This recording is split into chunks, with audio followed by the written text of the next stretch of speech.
الحمد لله الذي نور بالقرآن القلوب وأنزله في أوجز لفظ وأعجز أسلوب فأعيت بلاغته البلغاء وأعجزت حكمته الحكماء وأبكمت فصاحته الخطباء.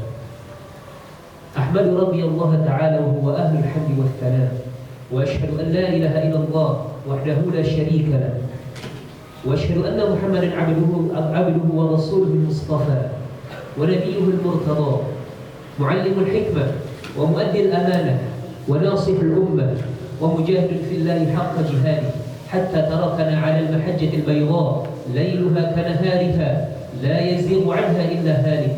صلوات ربي وسلامه عليه وعلى آله الأبرار وأصحابه الأخيار ما تعاقب الليل والنهار، وسلم تسليما كثيرا إلى نهاية الدار.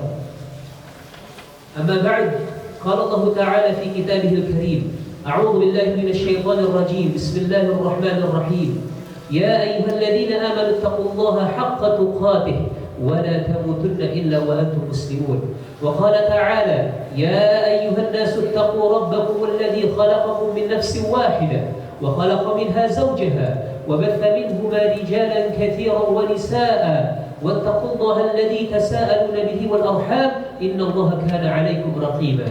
وقال تعالى: يا أيها الذين آمنوا اتقوا الله وقولوا قولا سديدا يصلح لكم أعمالكم ويغفر لكم ذنوبكم ومن يطع الله ورسوله فقد فاز فوزا عظيما.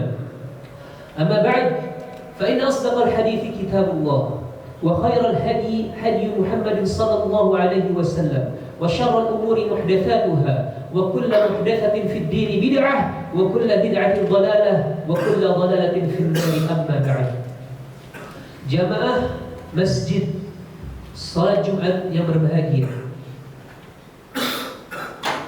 seperti yang kita ketahui, saat ini kita sedang hidup di zaman yang penuh sekali dengan fitnah dan cobaan. Kita juga sedang hidup di zaman yang penuh dengan kemajuan, baik itu ilmu, teknologi, akal, pikiran. Begitu juga kita sedang hidup di zaman yang penuh dengan kemudahan dan penuh juga dengan memudah-mudahkan. Kita juga sedang hidup di zaman yang dimana sebagian besar dari orang sekarang ketika berjalan kaki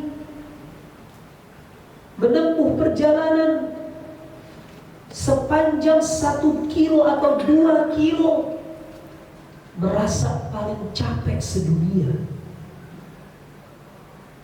Kita juga sedang hidup di zaman yang dimana kebanyakan dari orang ketika menunaikan ibadah salat tarawih di bulan Ramadan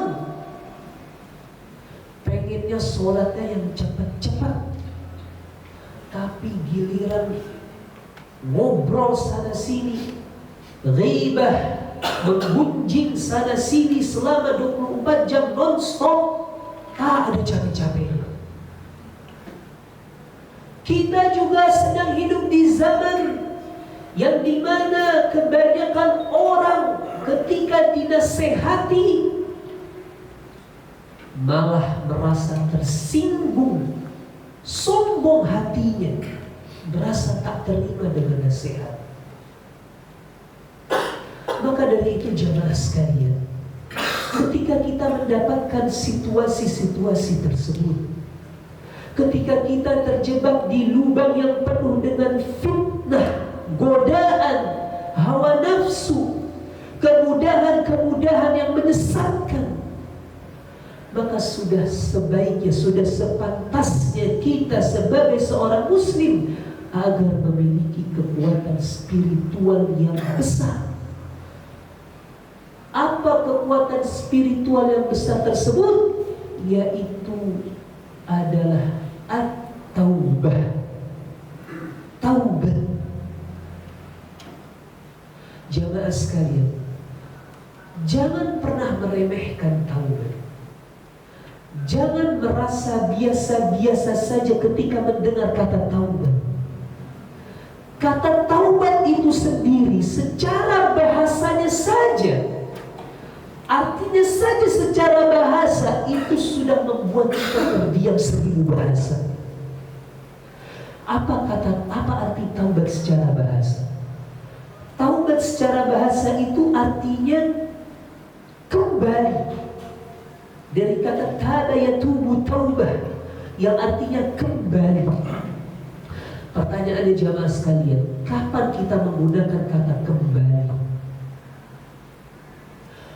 Misalkan contohnya, ketika ada seorang fulan berasal dari Indonesia, melakukan perjalanan safar menuju ke Amerika. Dia stay di sana 1 bulan, 2 bulan, 3 bulan, 4 bulan, 5 bulan, 6 bulan. Kemudian tiba-tiba orang tuanya menghubunginya, nak, kembali nak, pulang nak. Begitupun Allah Subhanahu wa ta'ala. Kita ini udah jauh dari Allah Subhanahu wa ta'ala,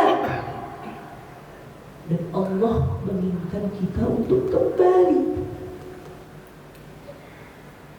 Maka dari itu jamaah sekalian, ketika kita menghadapi banyak fitnah, godaan, hawa nafsu, musibah, perselisihan, percekcokan, konflik, maka sudah sebaiknya kita kembali kepada Allah. Kita taubat kepada Allah. Pintu permohonan maaf dari Allah itu terbuka sangat luas, terbuka sangat lebar.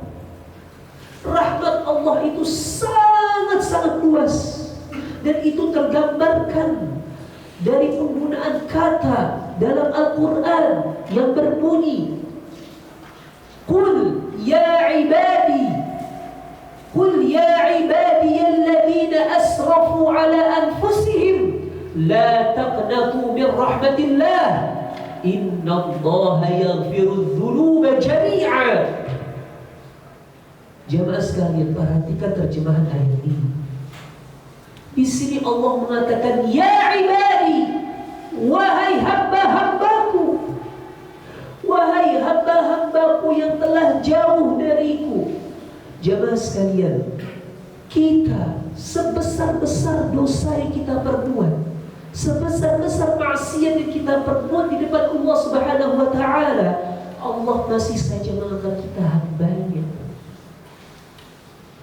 Ya ibadi, wahai hamba-hambaku. Allah gak mengatakan, wahai kalian pelaku maksiat, wahai kalian para pezina, wahai kalian para zalim, wahai kalian para pelaku riba, wahai kalian para pelaku pencuri. Allah gak mengatakan seperti itu. Allah mengatakan, wahai hamba-hambaku yang telah jauh dariku,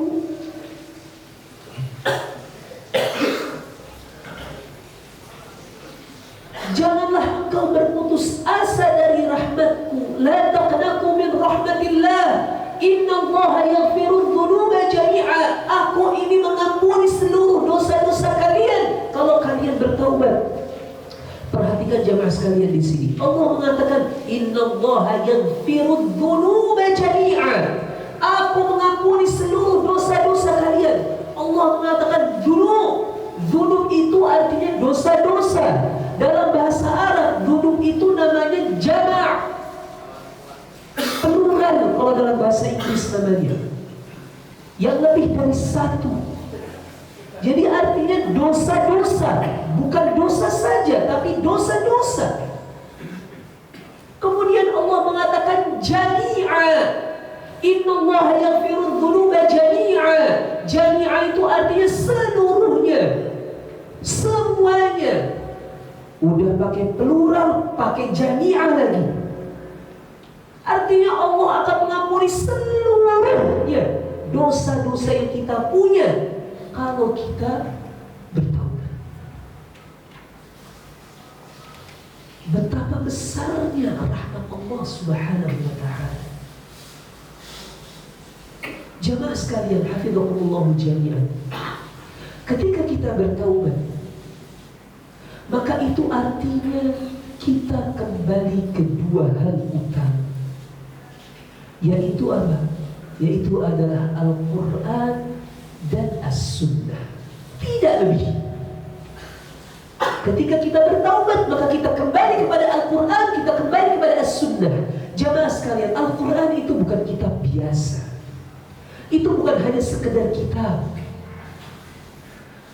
Al-Quran, tinta-tinta, lembaran-lembaran, huruf-huruf yang ada di dalam Al-Quran itu yang telah membuat Nabi Muhammad SAW sedih, yang telah membuat beliau takut, yang telah membuat beliau gemeteran, yang telah membuat beliau berkeringat, bercucuran keringat kemana-mana. Dikatakan di dalam beberapa riwayat, salah satunya riwayat Zaid bin Thabit radhiyallahu anhu, beliau pernah mengatakan, anzalallahu ala rasulih sallallahu alaihi wasallam wa fakhidhu ala fakhidi fakadat fakhidi tankasir min thiqali. Kata Zaid bin Thabit radhiyallahu anhu, pernah suatu saat ketika Nabi Muhammad sallallahu alaihi wasallam menerima ayat Al-Qur'an, turun wahyu kepada beliau, dan saat itu paha beliau berada di atas pahaku. Tiba-tiba aku tidak bisa merasakan pahaku. Berat sekali pahaku untuk digerakkan. Aku merasa pahaku ini hampir mau remuk. Begitu juga dikatakan di dalam riwayat lain, kana idza nazala alaihi al-wahyu wa huwa ala rahilatihi wada'a jiranaha 'ala al-ard. Ketika Nabi Muhammad SAW melakukan perjalanan safar, menaiki hewan unta, kemudian tiba-tiba wahyu turun, Al-Quran turun kepada beliau. Tiba-tiba unta tersebut merasakan beban yang sangat berat, sehingga unta tersebut meletakkan perutnya di atas tanah. Itu unta, hewan yang cukup besar. Begitu juga dikatakan di dalam riwayat lain, kana ashadduhu alayya salsalatul jaras. Wahyu yang paling berat bagiku itu apa? Yaitu ketika wahyu tersebut suaranya seperti lonceng yang sangat keras tepat berada di depan telingaku. Begitu juga dikatakan di dalam riwayat lain dari Aisyah radhiyallahu anha, beliau pernah mengatakan, ketika Nabi Muhammad SAW menerima wahyu, menerima ayat Al-Quran, dan saat itu cuaca sangat dingin, tapi tetap saja beliau keringatan, bercucuran keringatnya kemana-mana. Dan yang membuat Nabi Muhammad SAW mengalami hal itu semua apa? Al-Quran. Yang membuat beliau sedih, yang membuat beliau takut, yang membuat beliau gemeteran, yang membuat beliau bercucuran keringatnya kemana-mana ketika di musim dingin. Padahal kita tahu kalau kita kedinginan, kita sulit sekali untuk berkeringat. Yang membuat beliau mengalami hal itu semua apa? Al-Quran, bukan video. Bukan video yang menyentuh atau memotivasi yang membuat beliau sedih. Akan tetapi Al-Quran. Berbeda dengan orang-orang di zaman sekarang, melihat postingan, nonton video, sedih. Boleh-boleh saja sedih. Tapi masalahnya giliran mendengar ayat Al-Quran tentang hari kiamat, tak ada sedih-sedihnya, tak ada takut-takutnya. Entah karena tidak paham dengan ayat Al-Qurannya, atau tidak mau untuk paham. Maka dari itu jamaah sekalian, kita manfaatkan umur yang kita punya, sisa waktu yang kita punya ini, mari kita manfaatkan untuk bertaubat kepada Allah Subhanahu wa ta'ala. Mari kita kembali kepada Allah Subhanahu wa ta'ala. Mari kita kembali kepada Al-Quran dan As-Sunnah. Kita perbanyak mempelajari Al-Quran, kita banyak membaca Al-Quran, menghafalnya, tilawahnya, pelajari tafsirnya, pelajari hadisnya, dan yang paling terpenting adalah amalkan semua yang terkandung di dalamnya. Mudah-mudahan Allah Subhanahu wa taala, ketika kita melakukan hal tersebut, Allah Subhanahu wa taala makin sayang dan makin cinta sama kita. Dan ketika Allah makin cinta dan makin sayang sama kita, insya Allah mudah-mudahan Allah menempatkan kita di tempat yang paling mulia, yang paling tinggi, yaitu adalah surganya. Amin Allahumma amin. Aqulu qawli hadza wa astaghfirullah li wa lakum fastaghfiruhu innahu huwal ghafurur rahim.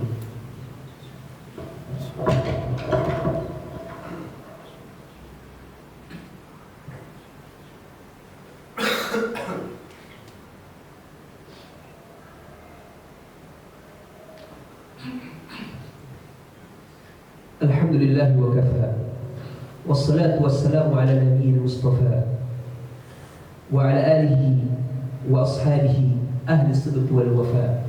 Ashhadu an la ilaha illallah wahdahu la sharika lah wa ashhadu anna Muhammadan abduhu wa rasuluh. Amma ba'd. Fa ya ayyuhal muslimun, usikum bi nafsi, usikum wa nafsi bi taqwallah. Wa'lamu anna Allah amarakum bi amrin 'azim. أمركم بالصلاة، أمركم بالسلام على النبي الكريم، فقال تعالى: إن الله وملائكته يصلون على النبي يا أيها الذين آمنوا صلوا عليه وسلموا تسليما.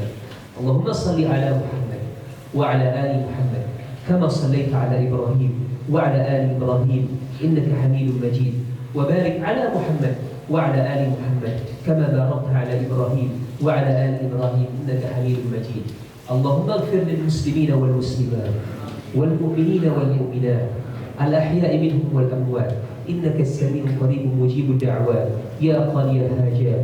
اللهم إنا نسألك الهدى والتقى والعفاف والغنى. اللهم إنا نسألك الهدى والتقى والعفاف والغنى. اللهم إنا نسألك الهدى والتقى والعفاف والغنى. اللهم إنا نعوذ بك من زوال نعمتك وتحول عافيتك وفجاءة نقمتك وزميء سخطك. ربنا ظلمنا أنفسنا وإن لم تغفر لنا وترحمنا لنكونن من الخاسرين. ربنا تقبل منا إنك أنت السميع العليم وتب علينا إنك أنت التواب الرحيم. ربنا آتنا في الدنيا حسنة وفي الآخرة حسنة وقنا عذاب النار وقنا عذاب النار وقنا عذاب النار. عباد الله، إن الله يأمركم بالعدل والإحسان وإيتاء ذي القربى وينهى عن الفحشاء والمنكر والبغي يعظكم لعلكم تذكرون. فاذكروا الله العظيم يذكركم واشكروه على نعمه يزدكم ولذكر الله أكبر والله يعلم ما تصنعون. وأقم الصلاة.